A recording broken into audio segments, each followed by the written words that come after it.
Hey, what's up guys? Josiah here. Today we're talking about cardio for rapid fat loss, and it's a somewhat beautiful day. It's kind of chilly.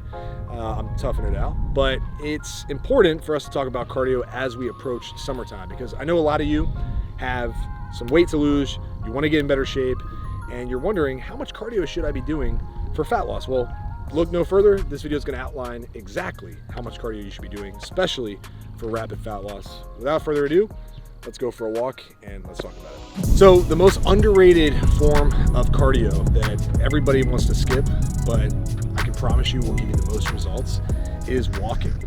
And as the weather starts to warm up in most of the world, walking is something you can do all the time. You can do it outside, you can do it anywhere at any time, because you don't have the excuse of poor weather, right? I get it when it's cold, you don't want to go for walks, but now that it's starting to warm up, walking is going to be your number one asset. The first thing I suggest you start doing is tracking how many steps you take every day, because I can almost guarantee that if you're struggling to lose weight, you're sticking to your diet, you're doing your workouts, it's probably because you're not moving enough. All you have to start doing is walking more, moving more. It's going to burn more calories, it's low impact, it's not going to exhaust you, and you can do it, like I said, literally anywhere. I wear a smartwatch. This is a Fitbit, looks like an Apple Watch so that people think I'm cool, but it's just a Fitbit. It tracks my steps and it gives me an idea of just how much I'm moving every day. Now, if you don't have that, you probably have a smartphone. There's an app called Pedometer on this phone that will track your steps as long as you're carrying your phone with you. If you have the Health app, it does the same thing too. It just tracks how much you're moving every day. This is important because it'll give you data that you can increase if needed. So if you start tracking your steps and you go, wow, I'm only walking 3,000 steps a day, all you have to start doing is moving more. It's that simple. If I just tell you to go do cardio, it's a very general statement, it's a very general recommendation. You're not gonna know how much to do, you're not gonna know how much to increase it by if you run into any kind of plateau, you're not gonna know what kind of cardio to do. So I always just say, start with walking. It's the best thing to do as a lifestyle change. It's just a general way to clear your mind, feel better. Walking is the first thing you should do. Now, if you're trying to rapidly see change, I suggest 10 to 12,000 steps a day. 10 to 12,000 steps a day is a good target for rapid fat loss and quick fat loss. So 10 to 12,000 steps a day should be your target if fat loss is the goal. All right, guys, so my number one favorite kind of cardio outside of walking, because I think walking, everybody should do walking. That's just like a baseline that everybody should have.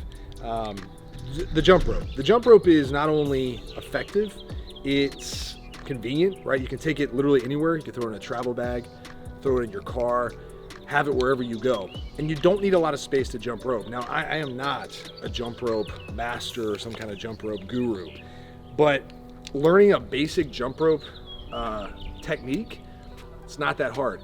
Plus, it'll help you become a little more athletic, a little more coordinated. The thing is, most people give up before they get started, right? They think, oh, I can't jump rope, it's too hard, blah, blah, blah. It's really not. It's a simple movement, right? You just want to keep your arms to your side and use your wrist to turn the rope, and then a small hop off the ground, staying on the balls of your feet. You could literally practice this without a jump rope. I joke around, but one of my best friends in college, we used to wake up every morning and jump rope. And one time I came to his house and I saw him outside literally what looked to be jumping rope, but he didn't have a jump rope in his hands. He was just doing imaginary jump rope. And I'm like, what are you doing? He's like, oh, I'm just doing my morning jump rope. I'm like, you don't have a jump rope. He's like, yeah, you can still do the movement though and burn calories. And I'm like, you're not wrong, right? And the funny thing is, like, he totally got in super great shape. We both did. That was like my first entrance into fat loss, was through jumping rope. I burned a ton of calories every single morning. And like I said, it's low impact. It's not too complicated. Literally could just pick it up and just start jumping anywhere at any time. Hotel, house, doesn't matter. So pick up a jump rope, make it your goal this summer to get better, maybe not expert level, but better at a jump rope. I'm not asking you to be Muhammad Ali here and jump around like a boxer, but pick up a jump rope. It will help you lose fat rapidly. All right, so third favorite rapid fat loss cardio protocol is running. Now, I know a lot of you maybe don't like running, and that's totally cool, but you probably don't like it because it's really hard, at least when you've been doing it. The type of running I'm gonna tell you to do, you might be shocked, but I'm gonna tell you to run slow, okay? Running slow is not only gonna be better for you from a injury prevention standpoint, It's going to teach you how to better run, right? So better form. It's also going to keep your heart rate a little lower, so you can actually tap into some body fat instead of just blowing through your glycogen or your sugar that's inside your body when you're pushing the pace to outrageous levels. And you're actually going to start to enjoy running, okay? My most enjoyable runs are not when I'm out there trying to go for PRs and trying to break my 1 mile time or my 2 mile time or whatever. Those runs suck. Like, they're miserable. And you get to the end and you're like, why do I do this, right? Like, it's the worst. But if you're out there just keeping a slower pace, enjoying it, you'll burn more calories than you will by walking, okay? Because walking burns some calories, running burns a little bit more, and you'll pick up your cardiovascular endurance, right? So most people think the best way to get better at running is to run fast. It's wrong. You actually will get better at running by running slower because you're building up what's called your aerobic engine, okay? Your body's ability to utilize oxygen and fat to help you run faster longer. If you're always pushing that pace over that threshold, you're never really increasing that threshold, if that makes sense. Probably doing a terrible job of explaining that, but just understand that running slower will benefit you in the long term. I've done a whole video on running, but a couple things I'll suggest. Number one, practicing your form. So landing on the forward portion of your foot, not your heel. So most people, when they strike the ground, it's heel first, then the forward portion. Instead, I want you to land on the forward part of your foot, then the heel, okay? The second thing is the pace at which your feet hit the ground. Shoot for about 180 steps per minute or beats per minute, okay? You could set a little pedometer or a little, I don't even know what the word is, but the little noise that's beep, beep, beep or whatever. And I just want your feet to hit the ground in tune with that beat at 180 beats per minute, okay? That's gonna make sure that you're not spending too much time pushing your foot into the ground, putting a ton of impact on your knees. And then keep your heart rate, I would say below 150, 140 beats per minute, okay?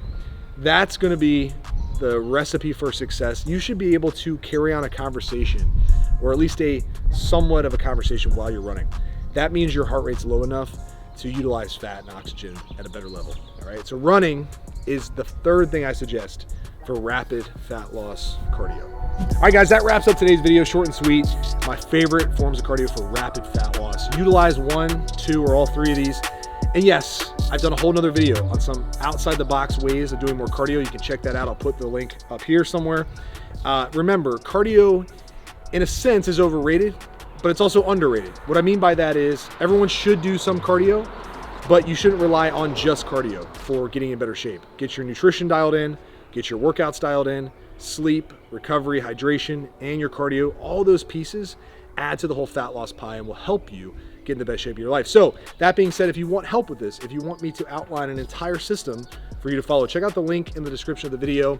Our lean body formula is where I'll give you all the cardio recommendations that you specifically need to lose fat, transform your body, but in the process also transform your entire life. Remember, life moves fast, make it count. Worst case scenario, subscribe to the channel, and I'll see you in the next one. Josiah Novak. Peace.